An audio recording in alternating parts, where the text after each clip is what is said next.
नमस्कार. मी सचिन सुतार, सुतार लोहार समाज उन्नती संस्थेचा जिल्हाध्यक्ष.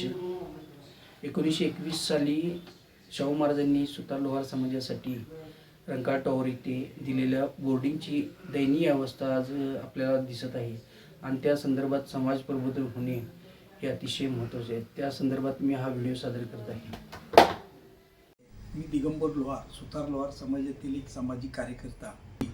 कोल्हापूर जिल्ह्यातील सुतार समाजातील विद्यार्थ्यांच्या शैक्षणिक उन्नतीसाठी एक बांधलेली इमारत रंकाळ टॉवर समोरची आपल्याला दिली. शाहू महाराजांनी देताना या संस्थेच्या उद्देशामध्येच नमूद केलं होतं की विद्यार्थ्यांना राहण्यासाठी, त्यांना स्कॉलरशिप देण्यासाठी हे घटनेमध्ये नमूद केलं होतं. हेच आहे, आज या ठिकाणी एक हॉटेल चालू आहे, उद्या या ठिकाणी कोणता तरी दुसरा अवैध धंदा चालू होईल. सुतार लोहार समाज उन्नती संस्थेच्या मार्फत आम्ही सुतार समाज बोर्डिंग बचाव मोहीम सुरू केलेली आहे. मी सदानंद धोंडीराम सुतार तथा SD सुतार. माझं मूळ गाव पन्हाळा तालुक्यात होतं. मी 68 तिथं आलो आणि म्हणजे सांगायची गोष्ट अशी की त्यावेळेला खुली भाडं घेऊन शहरासारख्या ठिकाणी शिक्षण घेणं ही परिस्थिती आमच्या घरची नव्हती. त्यामुळं आमच्या वडिलांनी आम्हाला बोर्डिंगमध्ये ठेवलं आणि जर ते बोर्डिंग नसतं तर कधीच आमचं शिक्षण झालं नसतं. आणि त्या बोर्डिंगमध्ये राहून काही दिवसानं तिथं आम्ही कमवा आणि शिका ह्या बेसवरती सुद्धा आम्ही तिथं राहिलो. पणन महामंडळामध्ये मला नोकरी मिळाली. मी क्लास 3मध्ये पहिल्यांदा लागलो, क्लास 2 झालो आणि क्लास 1 म्हणून मी रिटायर झालो. हे जर बोर्डिंग नसतं, आम्ही इथं कोल्हापूर चांगल्या पद्धतीने राहतो.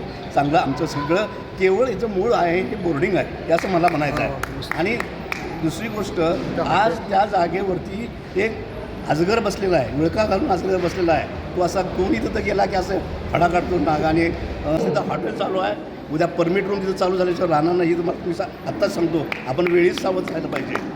श्री KR लोहार.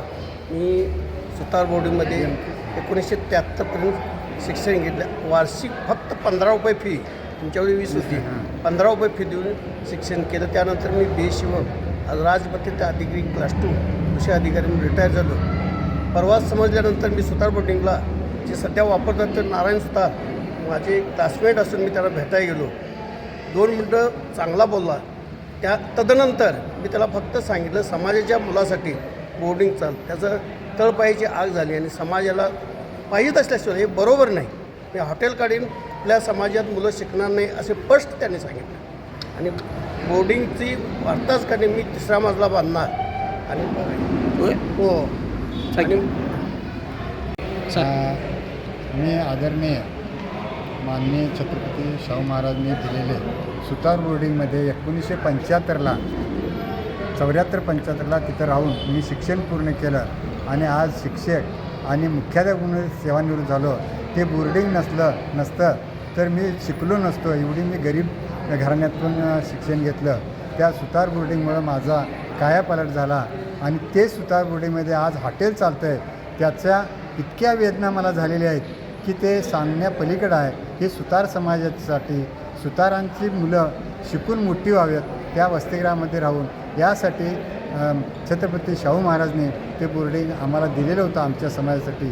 तर ते आज हॉटेल चालवतात हे मला अतिशय दुःख होतं. सुतार लोहार समाजातील मुलांच्याकरिता शैक्षणिक, सामाजिक व आर्थिक उन्नती व्हावी याकरिता एक बोर्डिंग दिलेलं आहे.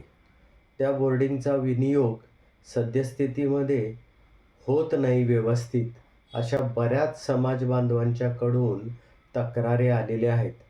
या संदर्भात जे काय आंदोलन उभारलेलं आहे की जी एक चळवळ सुरू झालेली आहे, त्या चळवळीला आमचा सशर्त पाठिंबा आहे.